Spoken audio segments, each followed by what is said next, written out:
American boys need help, but rescuing them from their masculinity is not the answer.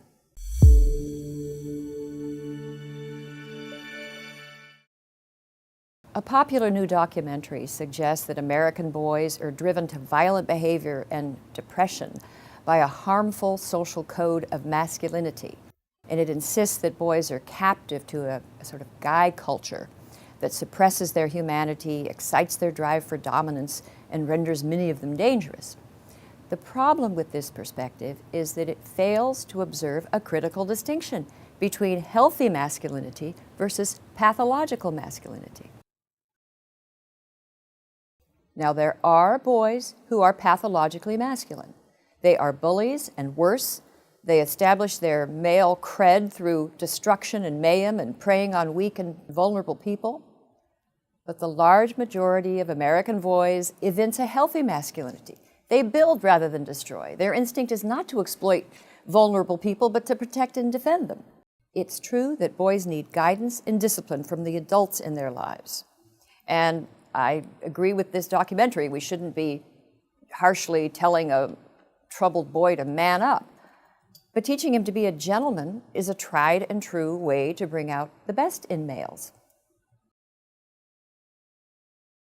Many educators and gender scholars believe that we need to free our young men to be more emotionally expressive, just the way women tend to be.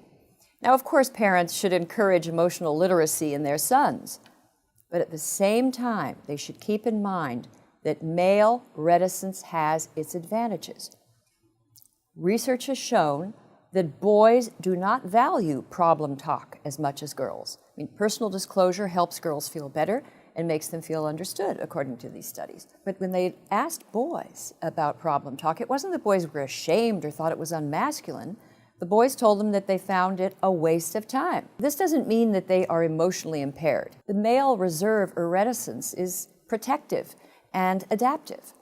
Now, if you want a boy to be more forthcoming, you need to persuade him that it serves a practical purpose. You need to engage his male instinct for problem solving.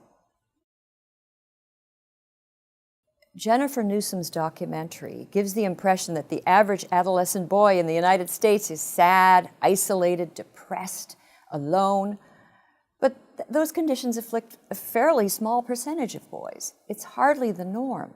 The energy, competitiveness, and corporal daring of normal males, these are responsible for much good in the world. I mean, no one denies that boys' aggressive and risk-taking tendencies must be socialized and channeled to constructive ends. But being a boy is not a social disease, and the de-Tom Sawyering of American boys should not be on anyone's agenda. So that was it. Today's topic for me today, the thing I want to talk about is, are we destroying the mindset required to be a protector in the young boys today?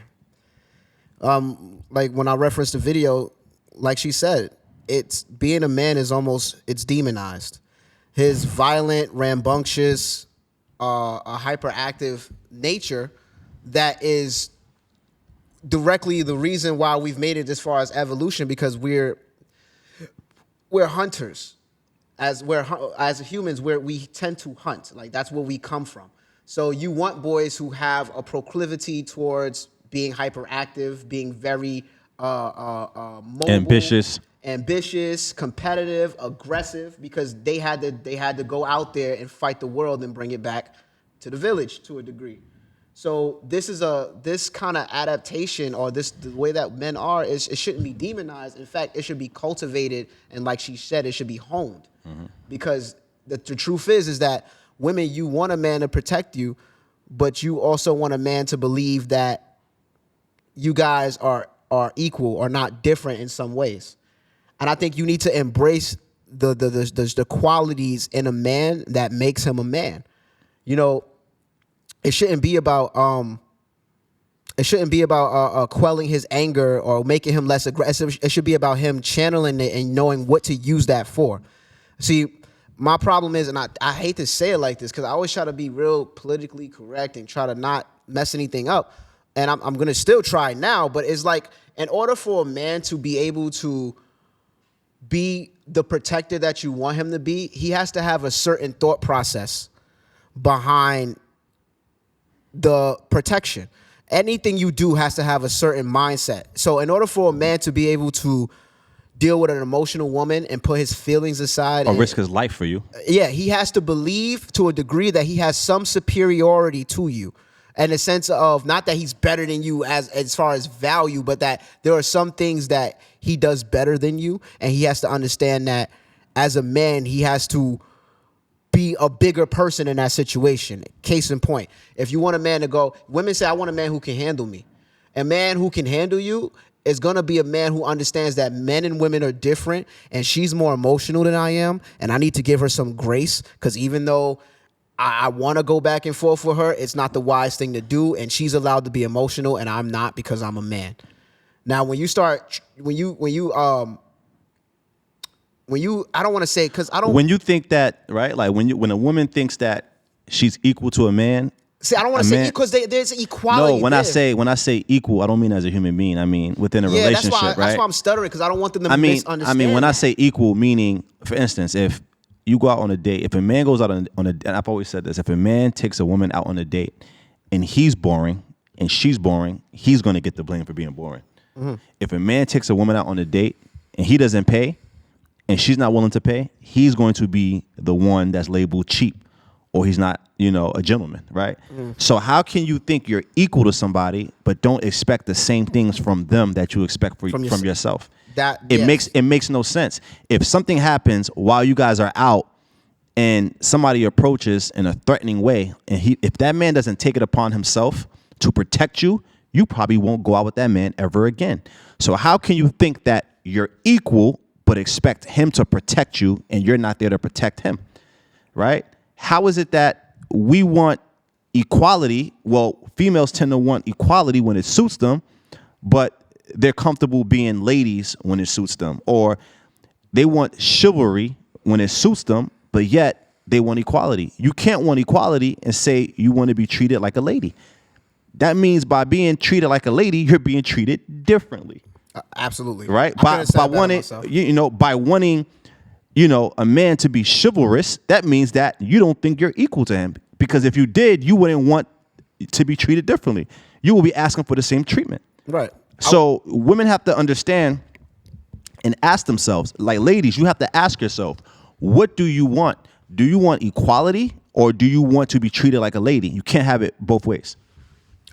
That was beautifully said. That's exactly what I wanted to get to. And I just say, in order for you to, you hit everything on the head right there. That's pretty much. Yeah. And I had this revelation when I was thinking. And you were saying about growing up, little boys growing up. Yeah. That's what I'm saying. That's what I thought about it. Listen. It's so unnatural. And what's going to happen is if we don't let boys know that it's okay that you're that you're naturally faster, you're naturally stronger, they're not going to have that need to want to protect women, because they're going to think women are equal to me within a relationship.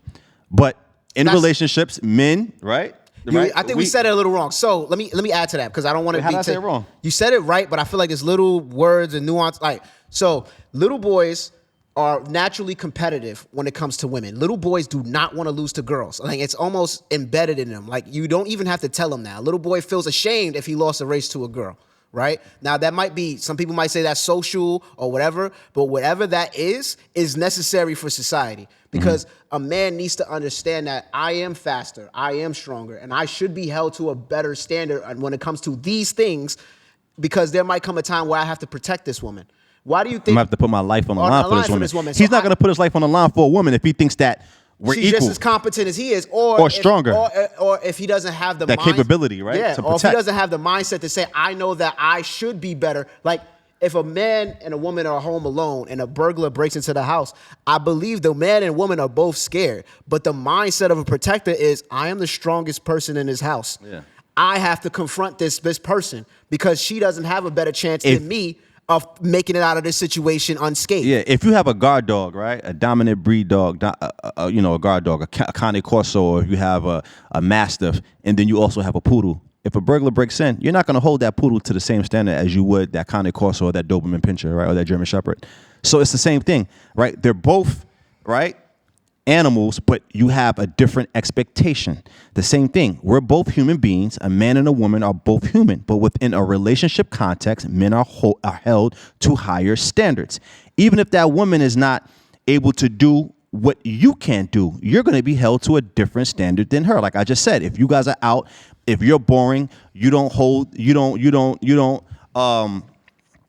initiate thought-provoking conversations, right? But say she doesn't initiate thought-provoking conversations. The narrative is going to be, he's boring. She's not going to say, girl, we're both boring. She's not going to tell her girlfriends, we're both cheap. She's going to say, he's cheap. So I don't understand that. As a man, you have to know you're held to a different standard and you're expected, and more is expected of you, right? And that's the mindset that you have to have as a man. And that's a part of masculinity. Understanding it, right? And taking that on.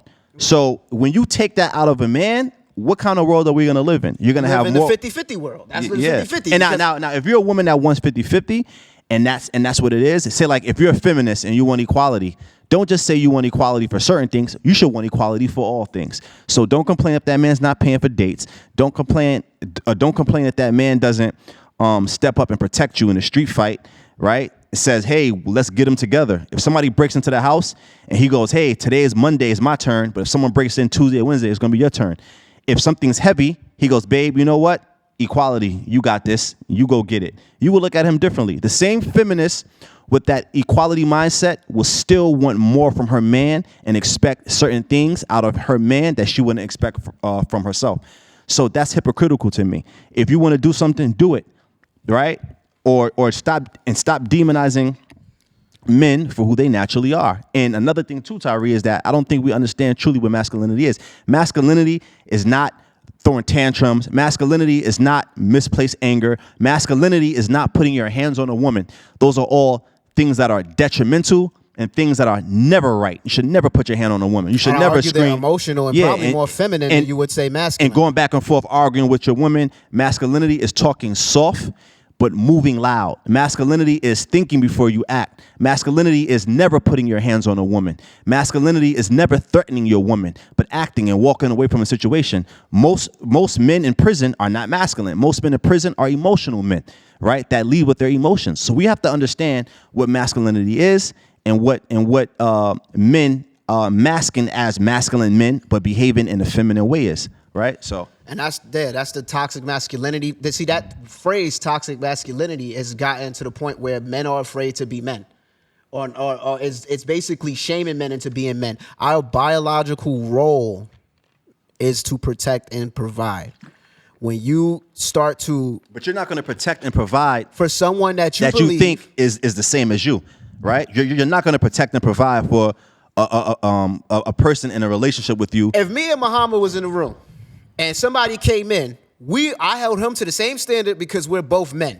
I would expect him to help me jump this motherfucker. Yeah. Right? Yeah. But if I and my sister Yanni that we did the episode with the other day, or if just any woman in our presence, we'll say, hey, go, get out of here, get out of here, run. Yeah. Run. Yeah. I'll take care of this. Call the cops. Facts. The only reason why I can come to that resolve and say that this is what I'm going to do is because in my mind, I have accepted my biological role. I am the stronger of the two sexes.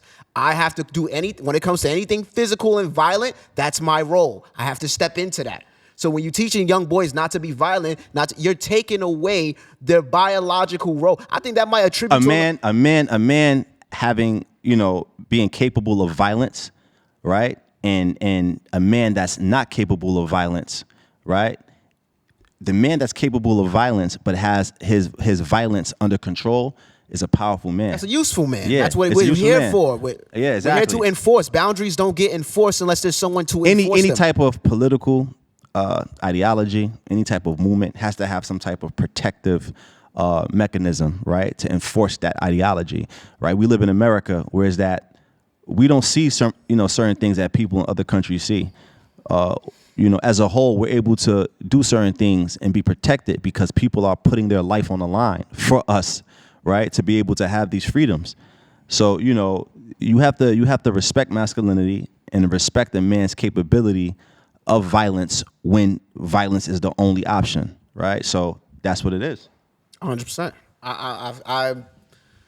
Yeah, I don't want it to be taken the wrong way. Like when I say superior, we're superior in the role. That's our role. There are roles that you have as a woman where you're superior, right? And we have to. And when it's time for you to do certain things, maybe the nurturing or this or that, this is the time to let you step in. But when it comes to these things, stop over nurturing these boys to the point where you're basically sterilizing them in a sense of you're taking away the thing that makes them men, the thing that makes us useful to society. You're basically the thing that's going to protect society, right? And who protects women from bad men? Good men, right? So good men protects women from bad men. Who protects the world from bad men? Good men. And you need masculinity to go against masculinity. The only difference between sometimes a good man and a bad man is self-control. Can be a good man who's just as violent and angry as that bad man, but he understands that there's a time and place for it. So what I'm saying is, by trying to get rid of the things that you think are toxic and these bad men and maybe these more violent men, what you're actually doing is making men as a whole weaker. And this is why we have a problem of where all the good men are. And I think you said it all right there. I think there's nothing else to say. You need to, the man. You need to give the man the ego that he needs to go out there and be a man. And part of that is saying that I am a man. I have to step in front of the bullet because I'm stronger than the woman, or whatever you want to equate, or whatever analogy you want to use. And that's about it. Yeah. I don't want this to be taken the wrong way. Please like, comment, and subscribe. Thank you so much for watching. Again, this is the God's Podcast. Akhtar Muhammad, my brother Tyree Acosta. Until next time, we out. We out.